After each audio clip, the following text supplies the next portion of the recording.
পূর্ব মেদিনীপুর জেলার কাঁথি 2 ব্লকের দারিয়াপুর গ্রাম পঞ্চায়েতের পেটুয়া সমবায় কৃষি উন্নয়ন সমিতি লিমিটেড এর ডেলিগেট নির্বাচনে আজ 1260 জন ভোটার তাদের ভোট দানের মাধ্যমে 52 জন ডেলিগেট নির্বাচিত করেন। ফলাফল বেরোলে দেখা যায় তৃণমূল সংরক্ষিত 48 জন ডেলিগেট, বিজেপি সমর্থিত 3 জন ডেলিগেট ও সিপিএম সমর্থিত 1 জন ডেলিগেট জয়লাভ করেন। কড়া পুলিশি নিরাপত্তার মধ্যে দিয়ে সম্পূর্ণ হয় এই নির্বাচন। এই নির্বাচনে কোনো বিশৃঙ্খলা বা গন্ডগোল হয়নি তা মেনে নিয়েছেন উভয় পক্ষ। জয়লাভের পর উচ্ছ্বাসে মেতে ওঠে তৃণমূল কংগ্রেস কর্মী ও সমর্থকরা। তৃণমূলের দাবি আগামী 26-এর নির্বাচনের এই এলাকায় তৃণমূল কংগ্রেস বিপুল ভোটে জয়যুক্ত হবে।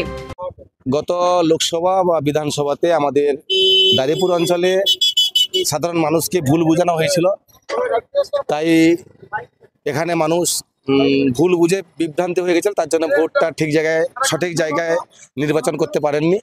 তাই আজকে আমাদের সমবায়ে আজকে ভোট হলো, সেখানে 52 জন আমাদের ডেলিগেট, তার মধ্যে 48 আমাদের মা মাটি সরকার মানুষের সমর্থিত দল থেকে আমরা 48 জন জয়লাভ করেছি, আর বিজেপি থেকে 3 জন জয়লাভ করেছে, সিপিএম থেকে 1 জন করেছে আমরা, এবং শান্তিপূর্ণভাবে এখানে ভোট হয়েছে। এটা কোনো প্রকারে আমাদের এই ভোটের যে অশান্তি আপনাদের প্রশাসন আছেন, আপনারা জিজ্ঞেস করতে পারেন।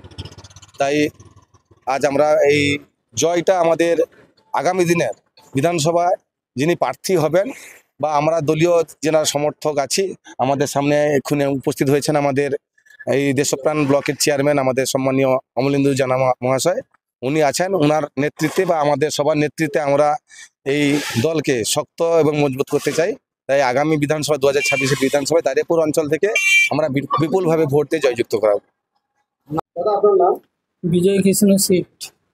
আজকে তো তৃণমূল কংগ্রেসের যারা সমর্থিত ছিল তাদের মধ্যে 48 জন ডেলিগেট জয়যুক্ত হলেন, কি বলবেন?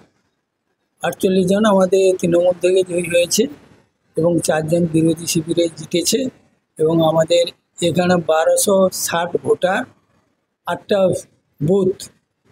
এই 8টা বুথের মধ্যে আমাদের 7টা বুথ মিউচুয়াল করে সবাইকে নিয়ে আমরা ইলেকশনটা করে নিয়েছি। একটা বুথে 7 নম্বর বুথে বড় সুবর্ণনগর, এটা ডিস্টার্ব ছিল একজন বিরোধী পৃথ্বীরাজ সিট। উনি কারুর কথা না শুনে উনি ইলেকশনে নামলেন, নেমেও উনি 2টো সিট নেবে চাইছিলেন, কিন্তু ভোটেও ইলেকশানে সে একাই জিতল। আমাদের এই সোসাইটি 1960 সাল থেকে চালু হয়েছে এবং আমি গত 5 বছর সেক্রেটারি ছিলাম। না, প্রভাব বেশি থাকলেও আমরা মোটামুটি এই উন্নয়নের স্বার্থে সবাই একত্রে মোটামুটি যাতে ইলেকশনটা না হয় এভাবে সবাই যে যার অ্যাডজাস্ট করে অন্যান্য সংসদের মধ্যে বা নিজের সংসদের মধ্যে এভাবে করে হয়েছে। তা আমরা তৃণমূল সরকার একটা শাসক দল উন্নয়নের কাজ করছে, যেখানে আপনারা সামিল হচ্ছেন। না, আমরা সামিল বলতে কি, যে যার প্রত্যেক সংসদের মধ্যে দেখা যাচ্ছে যে আমাদের দলের কেউ নির্বাচন ক্ষেত্রে আসেনি, সমিতির ক্ষেত্রে।